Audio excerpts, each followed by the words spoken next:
right. Hi, everyone. Welcome back to another episode of Bits and Bytes. Today we have a special guest, Chris Hobbs. Hey, Chris, how about you take over the introductions, introduce yourself and what you do? Well, fantastic. I guess I've been known to talk a little bit. So Chris Hobbs, president and co-founder of TTT Studios. We used to be called Two Tall Totems, but then we got corporate, which was one of the first moves. So we make software for clients all over the world, mostly on the enterprise side, though we definitely work with a lot of well-funded startups. But, it's the greatest job in the world because we get to solve business problems, leveraging technology and working with, kind of the latest and greatest tools and design patterns to create value and impact in our world. Awesome. And so, from my understanding, you co-founded TTT Studios with your twin brother, right? So how is that? How Well, did you guys both start the idea and everything? it's funny. People always ask me, "What's it like to be a twin?" And I always have to counter with, "What's it like not to be a twin?" It's at the end of the day. But you know what? Well, I co-founded with the wonderful David Hobbs as well as the amazingly talented Josephine Wong. We have to Mhm. give her a shout too because she's incredible. But David and we've been doing startups since just basically getting out of grad school at UBC way back in the day of the .com years. And he's a guy I can trust. He's incredibly handsome and very smart and. We had this special understanding of boundaries in terms of we always whoever gets the message first always picks it up, and you always respect what each of the one's doing, and it's just a great way. It's a great person to work with. Who wouldn't want to work with one of their best friends and kin daily if they could? Awesome. And I know you probably hear this all the time, but is it true like twins have this kind of like subconscious like connection where you guys don't need to communicate as much like verbally, but you guys oh No. Is that a fair enough answer? Is that no? You know what I mean. The irony is once you get to know us, you actually realize we're very different people, and Mhm. but that old Corsican brothers thing. I mean, I can try hitting, but it doesn't seem to cause any pain as much as I've tried. And so then I guess since you don't have that, twin telepathy, like there must be some kind of like challenges sometimes like working with a sibling for your own company. Like No, again, I've seen it as a blessing. I think Mhm. we've been around each other. I mean, even before we were born, to really just kind of understand. We're here to create greatness together, and we have our boundaries and our respect that really allows us to be a one-two punch. As awful as that sounds, and I hated saying that, but really being a one-two punch to creating greatness. I say creating greatness a lot, but I really do believe that. Yeah. So let's go with that. I'll hit you with a trifecta soon. Yeah, no, that's fantastic. Like, it sounds like you have a great team with David and with Josephine to run Hmm. TTT Studios. So, I understand that it's not just TTT Studios that you founded. Okay, let me try to list this as much as possible. So, you're the Hmm. president of Vidya. You've also founded Study Guide Systems. You also have Tea Time for our podcast. Uh, Afternoon Afternoon tea. tea, sorry, There you afternoon go. Yeah, tea. we got some tea involved. And then you're also a contributing writer for Forbes Technology Council. And let me guess, it doesn't stop there. Like, I'm sure you have so much on your plate that you juggle. How do you manage to like juggle everything? Like, how do you keep going? I have an amazing team and family to support me. I should throw out some love and gratitude to the wonderful, amazing Mrs. Chris Hobbs. Is it weird to say that? I'll just say Mrs. Hobbs, who keeps me grounded and allows me to do so many things. But at the end of the day, you know what? It's a team effort. I Mhm. mean, from well, I mean, study guide systems. I mean, I could touch on that. That's honestly a perfect business because I think I answer an email once a year, and it's an automated education play that makes money and involves very little work. I highly recommend you try to find one of those businesses that you're selling nothing because effectively you're selling a product that's completely free and scalable. Not free in terms of cost, but free in terms of the ability to multiply it in a very easy way. And it's a system that supports itself. So we've been doing that for 20 years. And in fact, if I didn't have that system, there would be no TTT because, Oh.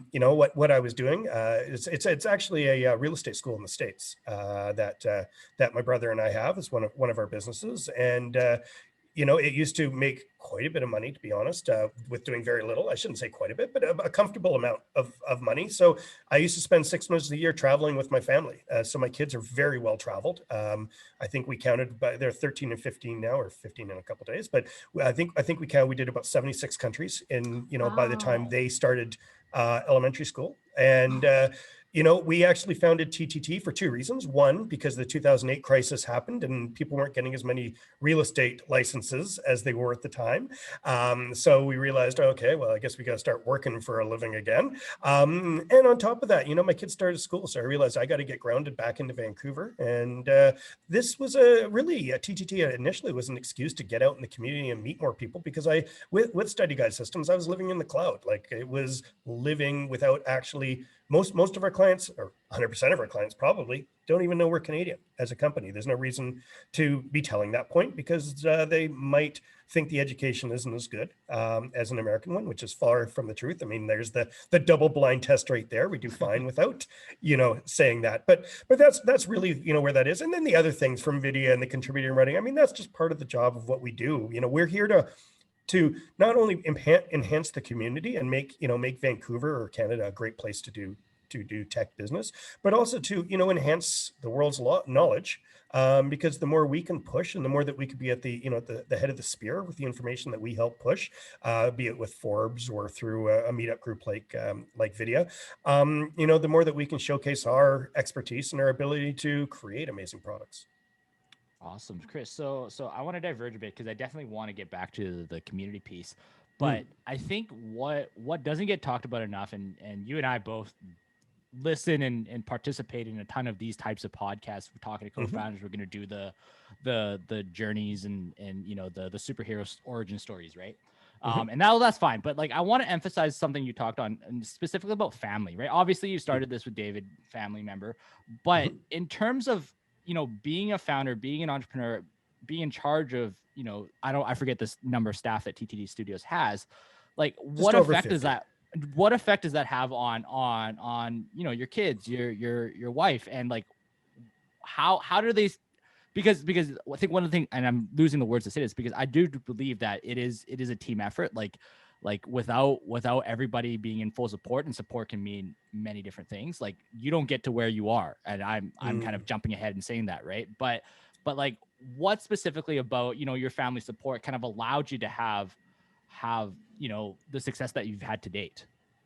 Well, I mean, founding a company without full support of your family, especially when you're a little bit more mature and this isn't, right out of university age, you need that support, especially because we probably went a year, 2 years without really getting paid. And it's hard to explain that to your significant other and the kids that, hey, without your help for doing this isn't going to happen. And I honestly, I just cherish, not only their support, but also the support of my brother and his family, because we wouldn't be able to do this. I would also say that one thing that we did in the early days, that Josephine, David, and I all agreed on, is this is a family first company, in the sense of family always comes first. And if there are something that we need to do, no matter how important the client and the customer, and they are always important to us, don't get me wrong, but there has to be, a priority, and family is a priority there. I would also argue, two things here is, one, our kids honestly believe that they are part of TTT. My daughter used to come in and give every single one of our staffs, pre-COVID, a nickname. So she would actually, that was kind of her thing, was to come up and give everyone a nickname, which I thought was great. And one other thing that's a blessing is my wife comes from a family of entrepreneurs. Her family, all of her father to brothers and all that, very successful. And I witnessed this through my mother-in-law. And they're all in Korea, but I witnessed this in my mother-in-law, how supportive she is, and I can feel the same energy from my amazing, my amazing Unjong, or Catherine. And I see how she comes in to support all the things that we do, and I can see that, in her soul, this is her company just as much as ours. And I think that's important, because we all have to have ownership in order to do what we do, and with both feet in the water, jumping forward. Sure.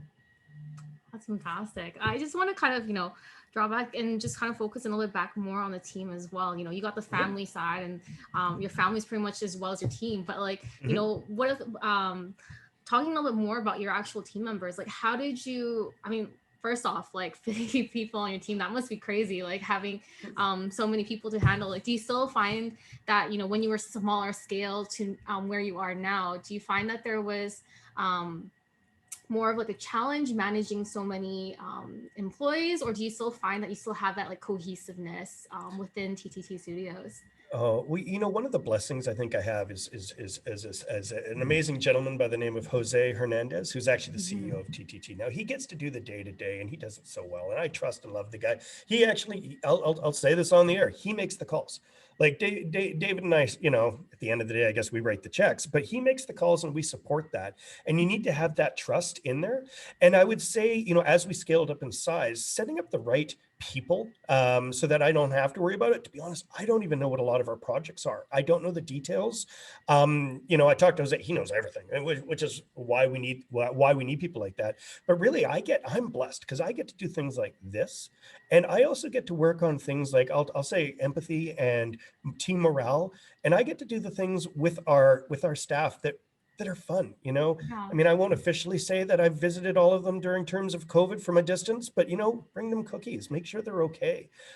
We have like today, we have stand up, and it's actually, you know, originally when we started our team stand up, it used to be this is what I'm working on, this is the problems I'm facing, these are my blockers, this is the answer to the fun question. But now it's just, here's the fun question. If you have any problems or anything, our doors are always open. Your managers are always open. The middle level managers are always open. We're here to support you. But right now, this is about just team building in a social and loving way. And we're all huggers here. Okay. Our rule and our hiring rule used to be just no hipsters. It's evolved, but you know, if you're not a hugger, it's not really a TTT thing for, you don't really want to join us. But really it's all about just making sure that people are, especially during COVID, mentally, socially, and spiritually, you know, doing great, and making sure that we do still have bonds that ties. I mean, we used to be Vancouver only, and recently with, you know, because we've scaled up quite a bit in the last couple months, we have people now that are in New Brunswick and Toronto, and, you know, Calgary. And the tools are great. We've realized that our processes and everything allow for that. I mean, it used to be that we would never have that because our quality was too important, that we thought that you had to locally be represented. I used to have the rule or the joke, and it's nothing but a joke. But if you can't strangle someone, you can't work on a good project, right? Be what that is. But the reality is, you know what I like to say, if you can't hug them to show support, care, and love, then you shouldn't, you know, be working. But honestly, the tools have been so good that we've been able to do that and actually continue the bond. I can see how much fun we have in our stand-ups, and I think they're incredibly important. And I think, you know, you do a time cost, you know, analysis of that stand-up probably costs us $2,000, you know, $3,000. It's significant in terms of treasure, but it's significant in terms of making sure that everyone realizes that we are a team, we work together, we're not a bunch of mercenaries just trying to get a job done. You know, we're here to make sure that we create greatness. I mean, it's hard to see, this is a podcast, but you know, we have our vision, which is on the wall here, and it says that we create software that impacts 1 billion lives. And now the reason why we chose that as our vision statement is because our team is, honestly, I'd go to war with Google. I'd go to war with Apple, like all of them. They are the best at what we do. Okay. Now, if we start taking projects for money, like, you know, hey, this is a business. And if we start taking a project that we know is going to fail, okay, we know it's going nowhere, and you're going to work on that project for the next year, and you have to tell your mom when she asks, hey, what are you working on? And you have to tell your mom, it's nothing because it's not going to go anywhere. I have no value. Well, then you know what? You're going to leave us, and we don't want that. We would rather say no to scaling up more as a business. And instead, we want to look as creating impact and creating value and trying to have long-term value with our staff and partners, because we honestly think, you know, through the maturation of our processes and our systems, we can create some of the greatest, most impactful products that, you know, the world can see. And Vancouver's a great place to do it. So let's, you know, create that energy, soul, and team to do so. That's awesome. I totally went on a tangent, didn't I? Oh, no, that's amazing. I think like, you left our jaws dropped is what it is. Okay. Well, it wasn't the chili pepper. Okay, fair enough. One thing I picked up on for sure is like, we interview a lot of entrepreneurs, right? And a lot of times we talk about how to grow, how to scale, how to frankly make more profit if we're being blunt about things. And there's absolutely nothing wrong with that.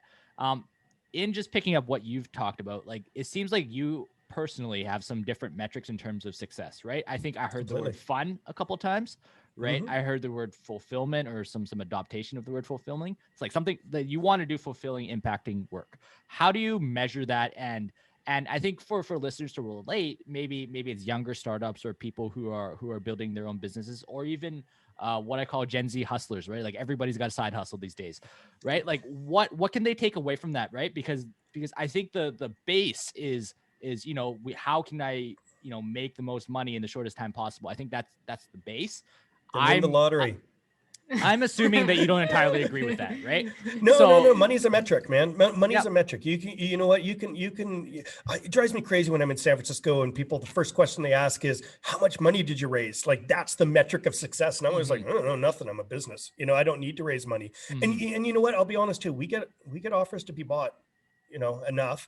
And we laugh at, we don't laugh. I mean, we always appreciate that people want to do it, but we laugh at the idea that we would want to stop the mission that we're on so soon because we want to steer the boat. We want to drive what we're doing.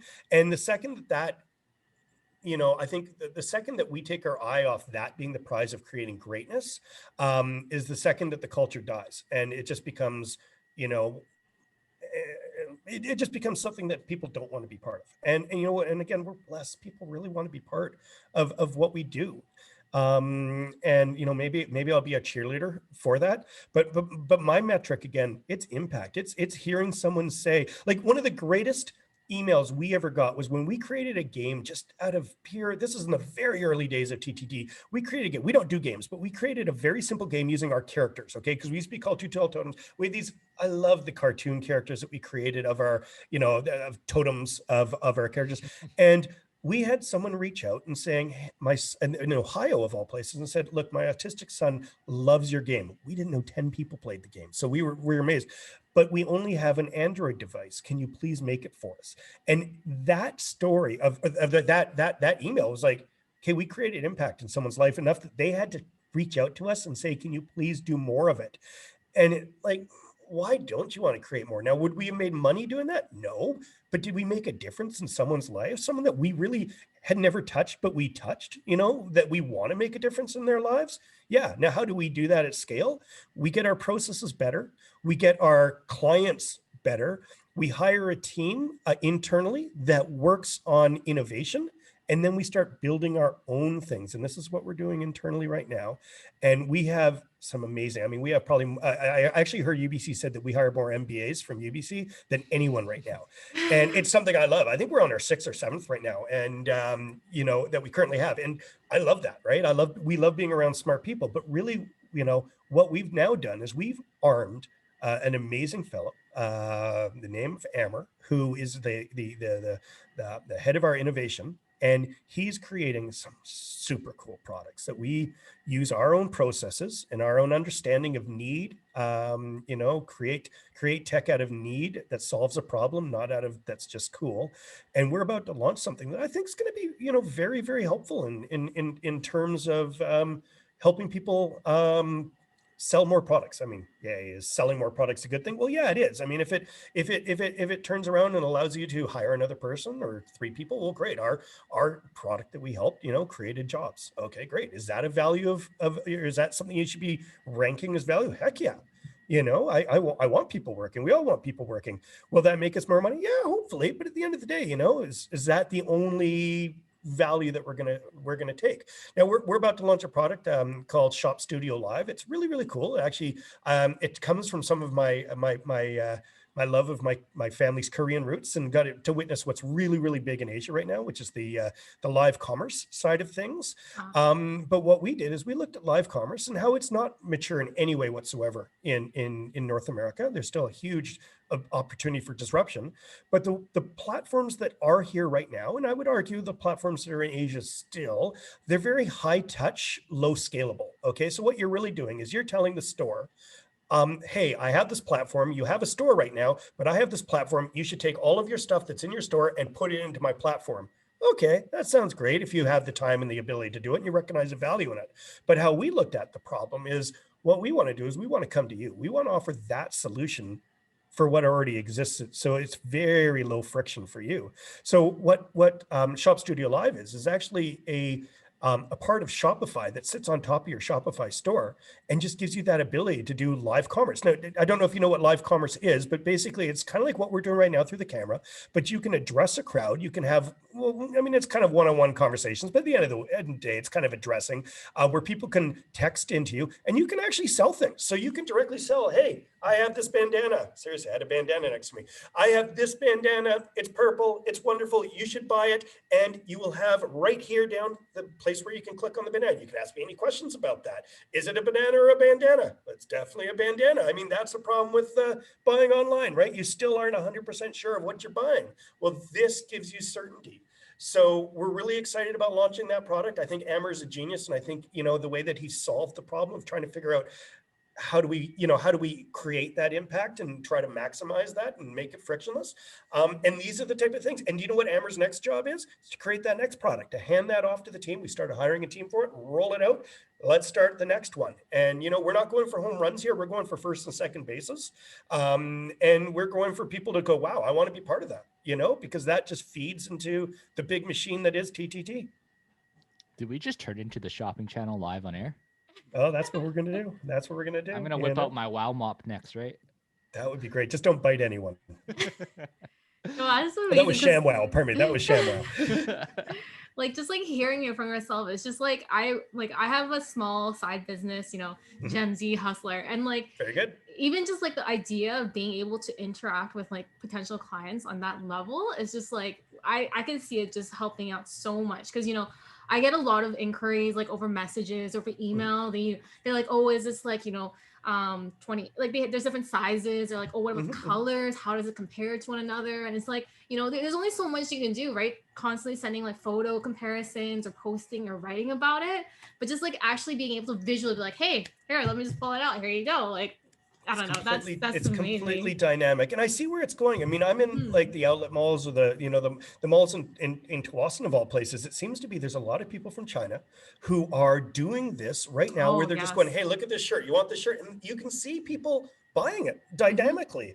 And so what we want to do is we just want to empower, you know, either the mom and pop to the medium-sized store. I mean, the Lululemons could do it themselves. We'd be happy to customize that for them, but we want to, you know, empower those who just want to turn around and you know, share the love of the products they're selling and help tell the story of why, you know, it's going to make your life better. Definitely. It's hard to do that from a picture, but it's great to do that when you're having a conversation. For sure. Wow. I'm thinking about what to buy, right? I got a bandana. It's purple. I had a question related to that, right? One of the things you commented on, and I want to dive deeper into it, is you know, building something, and I think any product builder will resonate with this. You do fall in love with, you know, it's your baby, right? How do you know when it's time to let go? And I think you've done this in a couple of ways, right? We gave the micro example of, you know, your project manager is going to build that product and then it's going to hand it off to your process team or whatever to manage it from that point on and build something else, right? But I think you guys I think you downplayed it, but you guys made a very difficult decision, I'm presuming at the time, when you decided that you needed to hire a CEO, right? How did you know? Best decision we ever made. but at the time, I'm guessing it was not an easy decision, right? Oh, it was a great decision. You know what? I had coffee with Chris at Major Tom. Okay, great guy, local boy. Used to be called Success, now Major Tom. Yep. And he told me the best thing that he ever did was to hire a CEO, and they have a CEO and a president, so he can focus on the stuff he wants to focus on, which again made so much sense. And you know, the second I heard it, it just clicked, going, Jose's better at all this stuff than me. Like, I mean, he's an MBA, he's a lawyer, he loves this company. He loves this company and he loves the team, and he's a hugger, you know, like I'll just put it on the spot. And why wouldn't I want him to be making the decisions to make us great? And, you know, and I think a great showcase of that is when I told a couple of my, you know, trusted staff that this is what I'm thinking of doing. One of the guys turned around and goes, that could be the best decision you've ever made. And I'm like, no kidding, you know? And also, I think you have to realize there is a serious difference between founders and executives. Okay, serious difference. The founder is not afraid to do whatever. They're not afraid of breaking eggs. I'm not saying Jose's afraid of breaking eggs or anything like that, But I can tell in my podcast, I can tell who's a founder and who's an executive pretty quickly because they give very political answers. If you're an executive, if you're a founder, you don't give a damn. I mean, come on, you think Ray gives a damn with what he says? That says it all, right? Like there's a serious difference. So at one point as a founder, you need to step away and let the people who are going to run the company to scale to do that, and then focus on what you think is going to bring value to the company. It's terrific.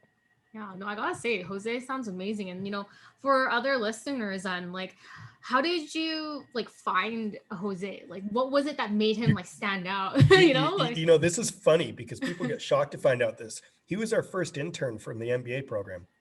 Wow. He went from intern to CEO. Okay. And if you know him, you would understand why. Okay. Mm-hmm. Again, he's a lawyer, he's an MBA, but the most important thing is he really cares. Like he really cares. And it's hard not to respect someone that, and he's incredibly logistical in terms of, and strategic. And I people who meet him, especially in San Francisco or any of these events, they ask me on the side because, they always think that I'm, the power behind the beast or whatever. And they're like, where did you find this guy? And it's like, man, it's just, you know what? It's always a journey, right? Like everything you do is a journey. Just make sure that you when you see the gold on the journey, don't put it in your pocket. Just recognize that, it's there to be shared and find the people that you share it with, right? Like, I mean, Jose is gold in my pocket in the sense of, I treasure everything he does. But I would say the same thing for, our head of sales of Mark or Josephine or Mark, our head of UX or Nick with our project management team. I mean, all of them are way overqualified for what they do. And I'm so blessed to have them on the team. And I think that's one thing that also, if you start just hiring for the sake of hiring instead of hiring for greatness, then you get the sake of hiring. But if you hire for greatness, you get greatness. Because when people start recognizing that, again, this is kind of that special forces feel, people want to be part of the special forces, right? I mean, what's that old saying that, in World War II, you could be with the guy next to you that's going to be running the beach as fast and as hard as you, or you can be, shot at the back. I want to be on the beach running it hard and fast with the most qualified and best people.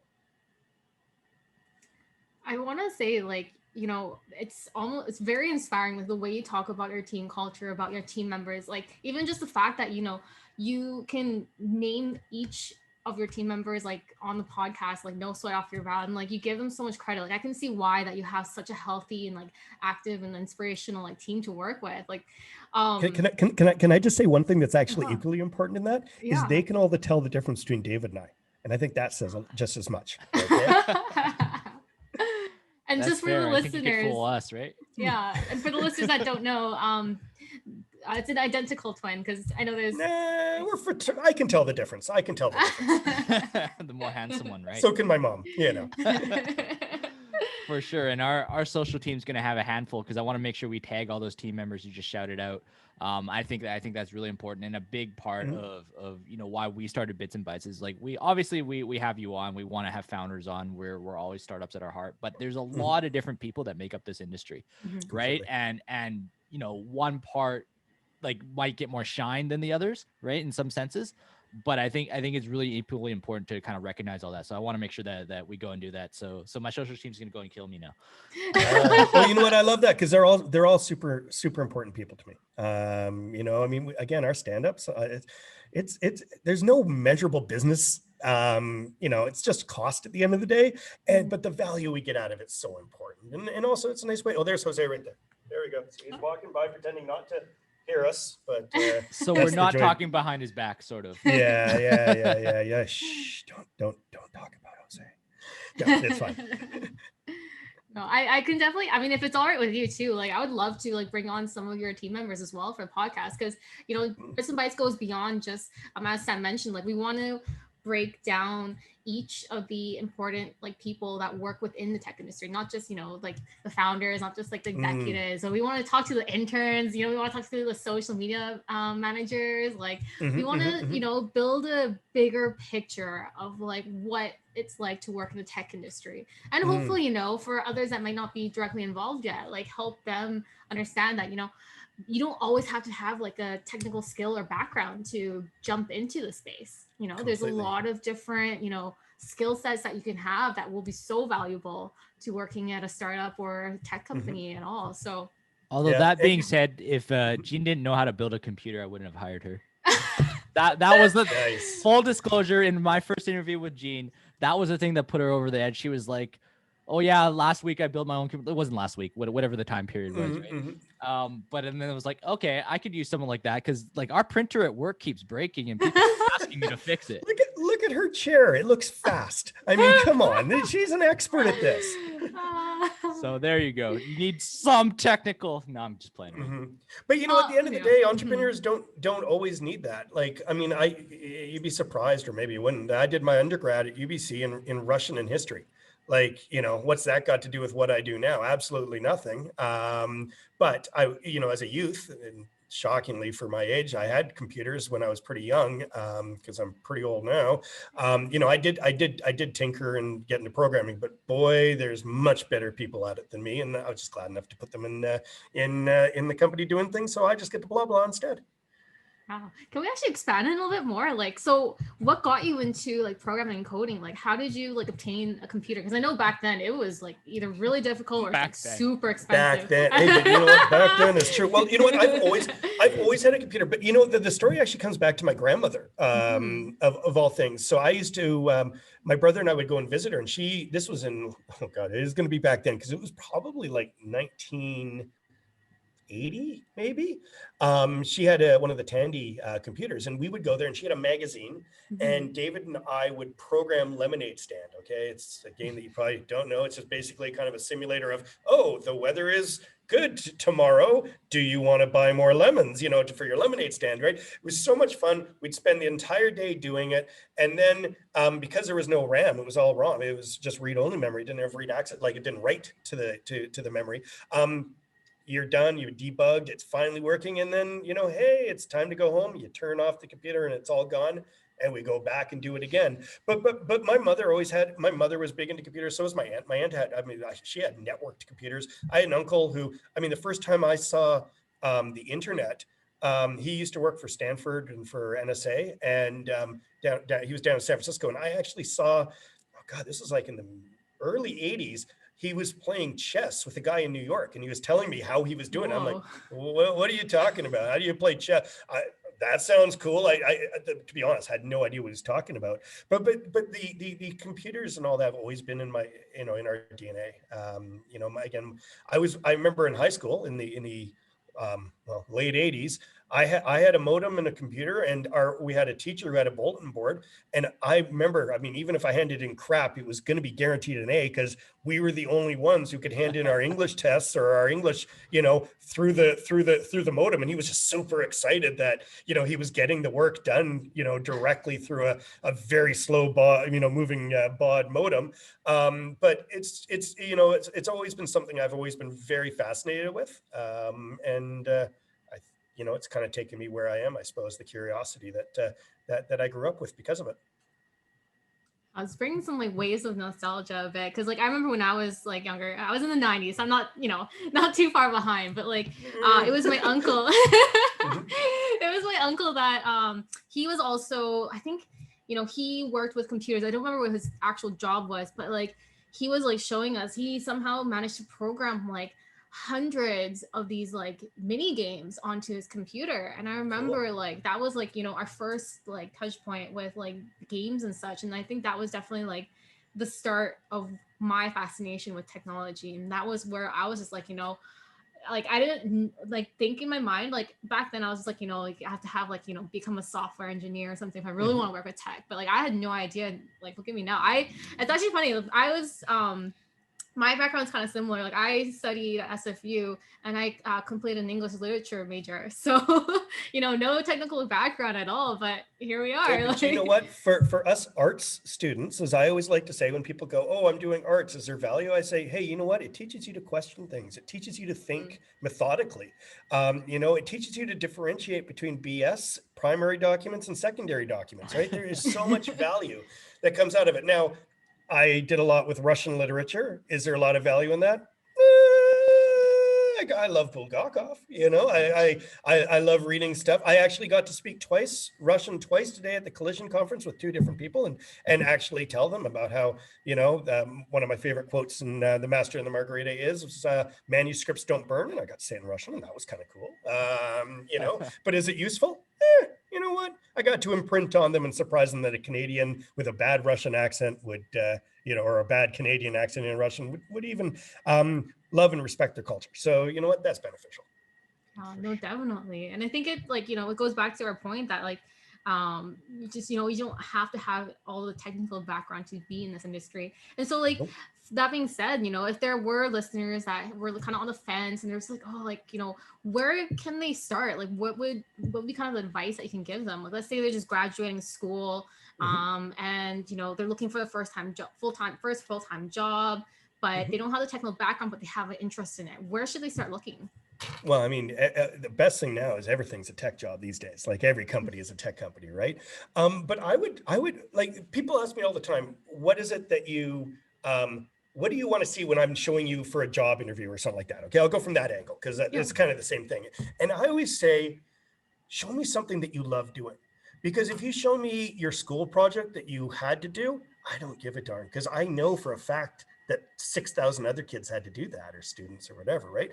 But if you show me something that you love, like one guy that incredible co-op that we had, he had I hate to say it, one of the ugliest apps I've seen, okay? And I loved it so much because it was so cool. He loved his dog. And so he created an app that just basically, as he fed his dog, it showed a happy dog. If he didn't feed the dog, it got unhappy. But I got to see exactly what it did and recognize that he isn't working with the designer, right? When you work with the designer, it's a totally different game, right? You can express the design in such a different way than just as an engineer. But I got to witness, not only is he good at programming, but that he loves dogs, which means, he's one of the huggable types that fits in with us. And he ended up creating our facial recognition platform. He was one of the main creators behind our facial recognition platform that tells the difference between twins. Because one of the problems we faced is David and I can open up his iPhone, he can't open up mine. And we thought, wow, wonder if we can do better. And so he was one of the creators of Amanda AI, with Vincent and Hal.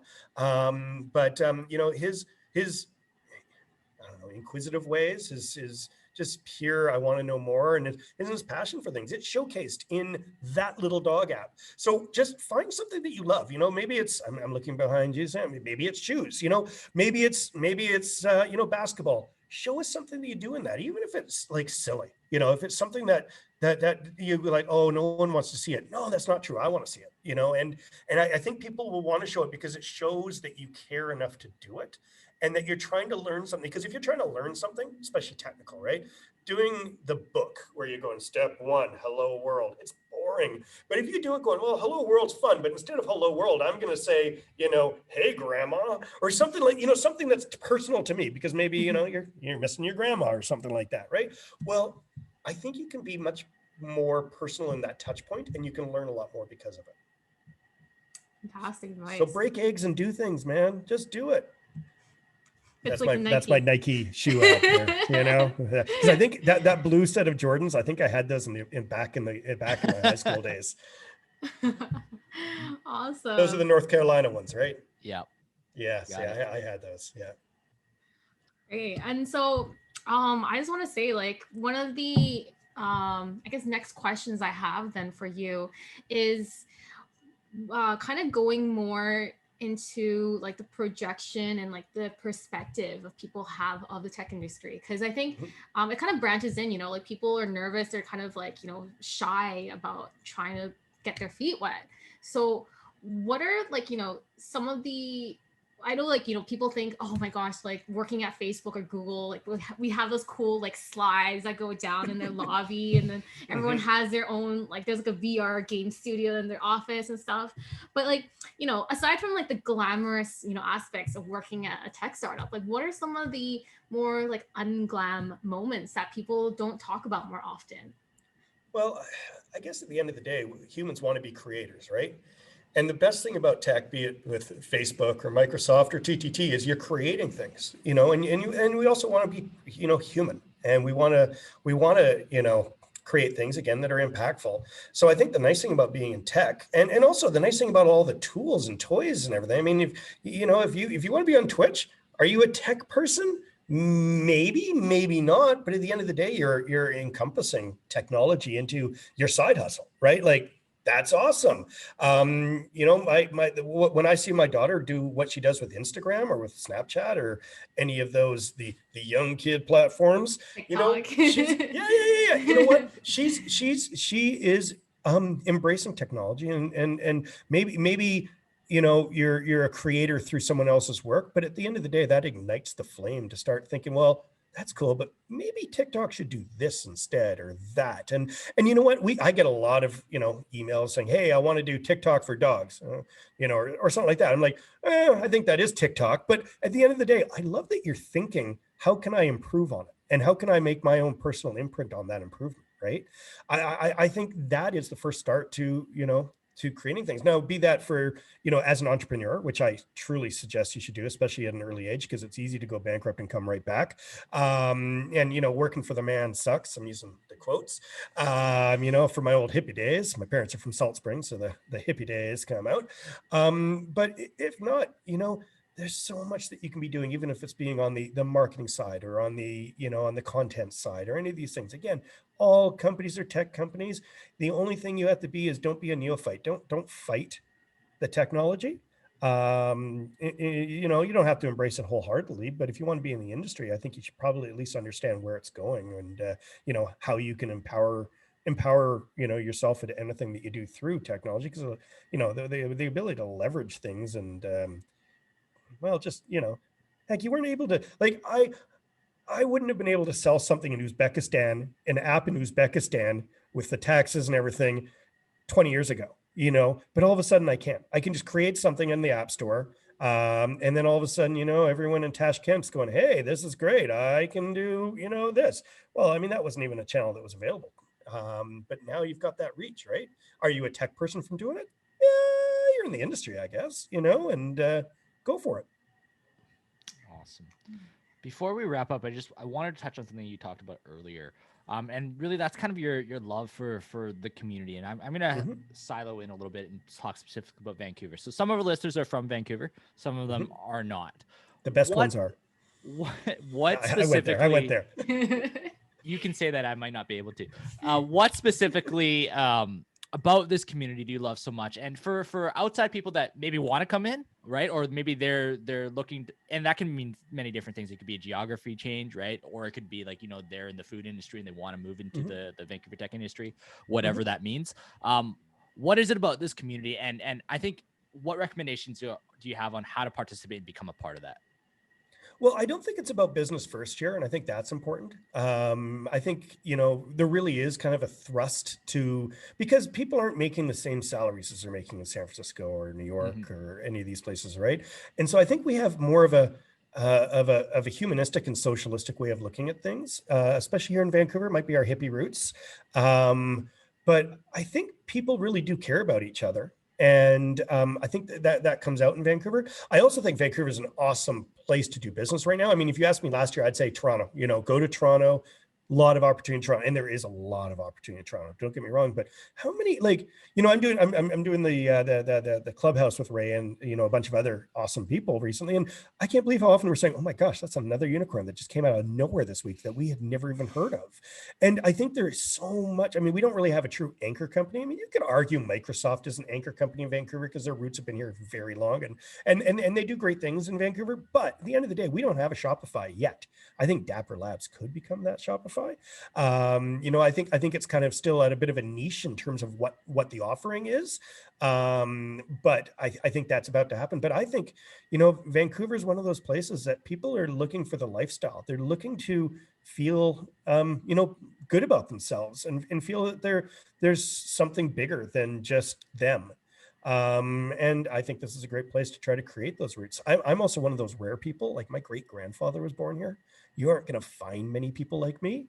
But I'm also, in a very multicultural family, as Vancouver should be. And I recognize that 30 years ago, the food was definitely not as good as it is now because of that. So, let's keep evolving as a nation, as a city, as a nation too, because I think it goes, whatever happens in Vancouver or Toronto does kind of bleed into the other provinces and cities. And let's try to lead that way so that people, every time you say you're from Vancouver, everyone goes, oh, I love that city. I want to be there. I mean, I heard that so many times today, and I said, "Oh, you can't," but they really could. Don't get me wrong. Don't get me wrong. But it's a special place, full of special people, and let's create special things together. I don't know if I answered your question. I think I just blabled, but that's what I do. No, blabbling is great. Rambling is like, we love. That's why I said, like Sam and I, we love having guests that, just start going off on tangents too. Because like for us, like we love to hear what you want to speak about from the heart, from the mind, like. And so we love having these more open flow conversations rather than just like a strict like, hey, here's the interview, answer these questions strictly. Like you don't get the juicy bits out that way. Yeah. Well, I'll go start gangster rapping in French if you want, right? No one wants that. No one wants that. Oh man. All right. So I gotta ask you our last question that we always ask every guest. Question. I know. But you know what? I am gonna word this a little bit different for your case because I feel like if we just answered it as we normally do, I would already know what your top 3 would be. So, in addition to the team that you already have, if you could bring on 3 more team members to build, your next dream products, whether they are celebrities, whether they are, dead historians, whether they are, completely made up or cartoon characters, whatever it may be, who would those 3 picks be for you? Well, you know what? This is going to sound a little BSy, but I actually do mean this. I would actually have Ray on that list. And there's one reason why, because he keeps blowing me away whenever he speaks about things. And he does things that are very different from me, like the industries, everything kind of his touch points. I mean, we're all in tech, but when he talks about things, I'm like, wow, that's cool. He knows a lot about it. I know nothing about that stuff. And I think, together we might be even more dangerous. Is it wrong to say I want my mom on the team more? Because she used to, edit all of my exams. And I know that David actually sent a document to my mom last week to say, Mom, can you edit this for us? Because I'm not sure this is right. And she was so happy to do it. Like, it was just, she couldn't have been happier to do it. And you know what? I'm going to actually go with one more. I want my kids.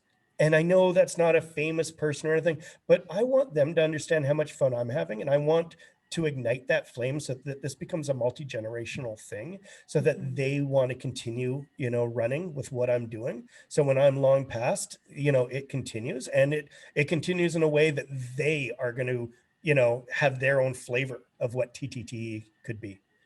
Is that cheating? I mean, it could have said Stalin it's not or something cheating, like that. But I can't stop smiling because I'm imagining a company with basically your family. Let's be real, and then Ray. Yeah, I know. You can't poach Ray. Yeah, no, it wouldn't be poaching. It would be doing something together. Because honestly, I can't tell you how many times I've been on that Clubhouse chat and just go, how do you know that? You must be searching the internet, while you're saying it. Because not only do you know that, but you're on the inside track. Like, someone told you that. Anyhow, I've just been really impressed by his knowledge and skill set, and you're all lucky to work with him. No, I definitely agree. Like, even now, like, even working here for 2 years now, like, I still, like, there's tidbits of like information that I learn about Ray, and every time I'm like, what? Like, the other day, I'm not sure if I could, like, I, like, Ray had like a fashion app he was building. Like, I didn't know that. And then, like, before, like, a year ago, I learned that, he had his own, like, Dairy Queen franchise. And before that, he was an accountant. And I'm just He's like, a restaurateur. Wow. Come on. Yeah. Like, I'm just like, whew. Michigan stars only. Love it, love it, love Yeah. And I also want to say, like, I love your answer. Like, I always love asking the, three teammate question because it really does like speak volumes of like the kind of founder or the personality or like the kind of person you are. And I love that, you bring in your family and it says a lot, like, just, I mean, you've already mentioned a lot too about your team, but like, I think all of your team members are definitely lucky as well to have such a like inspiring and like kind and like warm personality it. to We be their always president. refer to the TTT as family, so it's just an extension of what we're doing. We're all gonna do this together. So if there is anyone that's listening and like wants to reach out or maybe even try to apply for TTT, like how can they contact you? What's the best method? Come to our website. You know what? You can get lots of information. And in fact, if you're interested in working with us, or even if you're just interested in what we do, we actually have our employee handbook. We leave that publicly available so people can see what it's like to work with us. Just stop going to Glassdoor, because I got to say, I'm tired of the bots that keep putting crap out there. We had one in Spanish a couple of days ago giving us 2 stars. And it was like, we've been a buyer for you for 5 years. It's like, oh, come on. You're not even trying anymore, Glassdoor. You're infuriating me. Oh man. All right. So you heard it here, folks. Go to TTT Studios. And if you want it, they got the employee handbook and everything. And we'll definitely make sure to include Chris's social handles as well to the description. So you can also check him out on his Instagram, Twitter, or LinkedIn. And see pictures of Roxy the dog. There you go. Awesome. Well, I just want to say thanks so much, Chris, for joining us and taking the time to be on the show. Like, it was a lovely episode, and like I gotta say, like, my face kind of hurts now just because I've been like constantly grinning from start to end. So I'm sorry for hurting you. Oh yes, you're gonna we have work benefits, I think. My face massage therapy. There you go. Ray will take care of you. I'm sure of that. Yeah. Awesome. So yeah, thanks everyone. We hope that you enjoyed listening to this episode, and we hope to see you all on our next one. Thanks. Bye.